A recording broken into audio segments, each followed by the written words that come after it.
Hello everyone, today we're working on this new bright Christmas tree train. I bought this used just like I buy all my trains, and of course it wasn't running. And in the back it has all the track, and the track is all plastic. There's no power in the track. So this gives you a chance to get some experience with G-Scale at a lower price. I paid about $40 Canadian for this. You could get a brand new one for $100 Canadian. So today I'm going to go through some of the diagnostics I went through to get this thing running again. These trains, they have all the batteries in the tender, and they're connected to the locomotive via a wire. That's really the first place to check, is in the tender. You get to the battery box like so. Just remove the coal load. That should be pretty easy to remove. And then there's two tabs that hold the load. So you can see all the space for the batteries. It's C-type batteries. Oh, and look at that, you have a switch in here. Gives you the option to run, maybe focus that. You can run train sounds, mute, or music. So that's good to know. And is there another switch in the bottom? No, but there's your speaker. This is not a very accurate reproduction of a train. The ladder is completely in the wrong spot, but it looks kinda okay. So I thought it was fine, you know, for a Christmas train.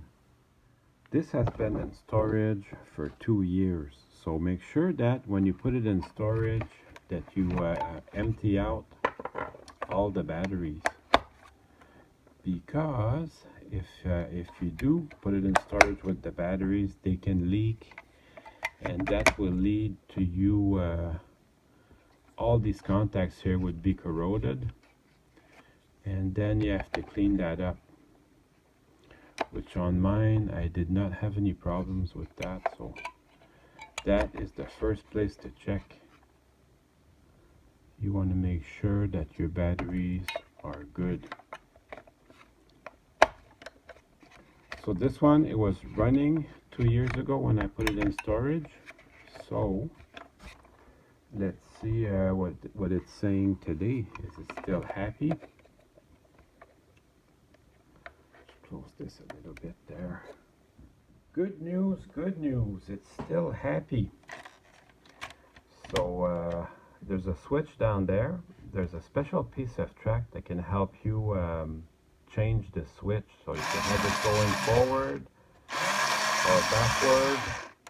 And then there's the same switch here if you're just on the side of the engine and you want something to happen.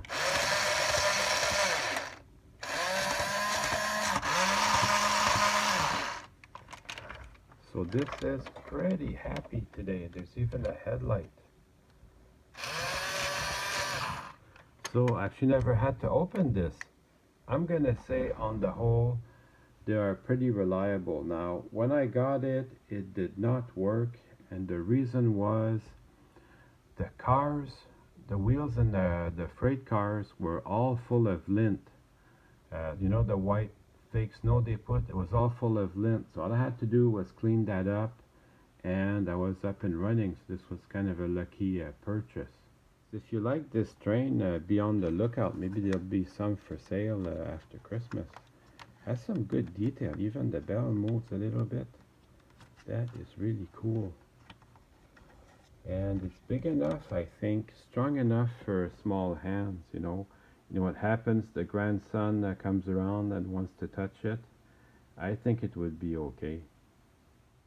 This is the special track that can allow you to stop the train or have it run. So just so you know. Well, as you can imagine, this takes up a lot of room, but it will go around your train and all your gifts. So it looks like it survived the storage for 2 years in good shape. I also bought another one just to add a few cars and maybe a different looking engine. And that one will need to be repaired. This set on eBay gave me a bunch of extra track. A more model railroad looking train, Gold Rush Express. So that gives me a couple of extra cars and another engine for variety. So this one, just got it from eBay. I don't even know if it runs yet. So let's find out. Cosmetically, it looks okay. It's a little different from the Christmas one because it's a 262, which would be a prairie type. This is a slightly different design. The battery are standing up. So this is the tender. So check for corroded terminals. So these look okay. And I also had a look at the lid there. One of them was quite a bit dark, so I put some steel wool to it, and that seemed to work out okay. So I'm going to put the battery in this and check it out.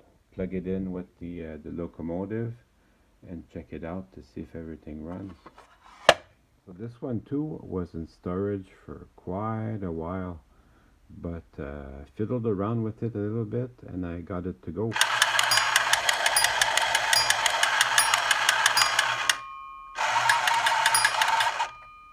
It doesn't sound too happy, so we're gonna re-lubricate this. I'm gonna start by removing these 3 screws, and then we'll see what that reveals. This little plate reveals the gears, so we'll be lubricating that in a second. I'm also gonna see if removing these 2 screws allows me to get to the other axles, because I will want to lubricate them as well. 2 screws allows you to remove that cover, and that reveals, this is where the motor sits, reveals the motor. I should point with my screwdriver. So it reveals the motor and then all the other gears, which will lubricate. But I think I'm going to remove the top of the locomotive also, so we can see the motor. I'm going to start with this screw here. There's one on each end, so that I should be able to lift the cab.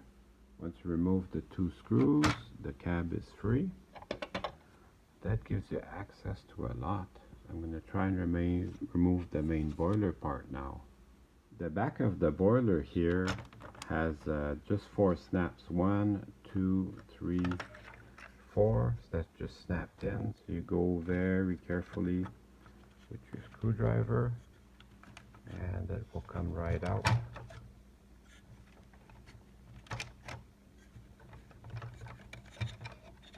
I don't want to be too rough on it, but it just snaps right out, and then that reveals that part of it.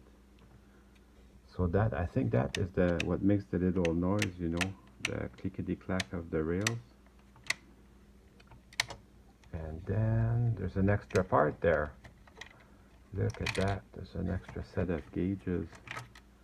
So somebody at the factory made a slight mistake. This is where the gauges should go. So I've got 2 of them. Interesting. And then the main boiler shell is starting to be free. I removed the 1 screw from here and I can see a little snap. So I'm going to be careful and try to pry that snap out. 2 more screws under the locomotive should allow me to wiggle the front of the boiler. I was able to wiggle the main boiler off. Still has that neat little bell. And there's a switch here. I'm not too sure what this does, but I'll see as I keep going if I can figure it out. That definitely needs a good cleaning. I'm gonna remove these 4 screws here, 2 on the other side, and I should be able to see the motor. That pulls out the entire assembly. I'm not really sure that's what I wanted to do. I just want to see at the top of the motor, but it is held together with 4 snaps like this. I'm gonna unsnap this. That should get me what I want. There's a little fan in there, and it's hooked up directly to the motor. Maybe there was some type of smoke unit at the beginning. At any rate, this is as deep as I need to get in there to do what I wanted to do. So I'm going to take all the body parts and I'm going to wash them with my toothbrush and some dish soap and trying to get some of this dust off. And then I'll put everything back together. Before I put everything back together, I'm going to lubricate everything. This is the brand of lubricant that I use. It's a phenolic metal railroader. It's really high quality. It doesn't harm plastics.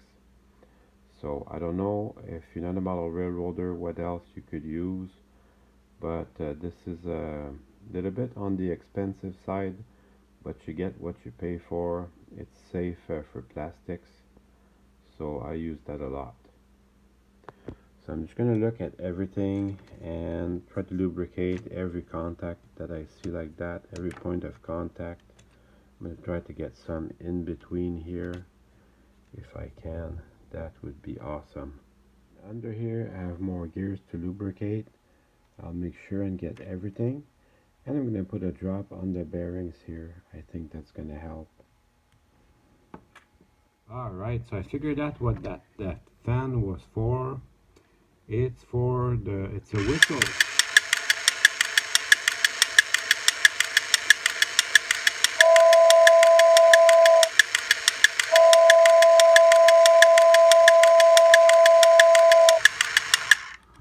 So that's really neat. I'm almost all done. I'm going to put the body back on it.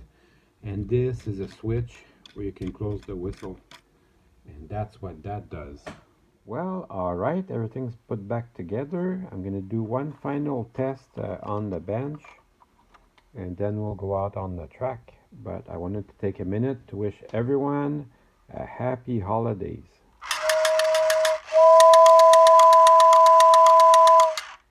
So everything seems to work nice.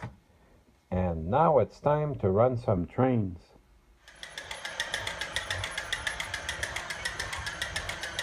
Well, I hope you enjoyed the video. I certainly had fun making it for you. See you soon.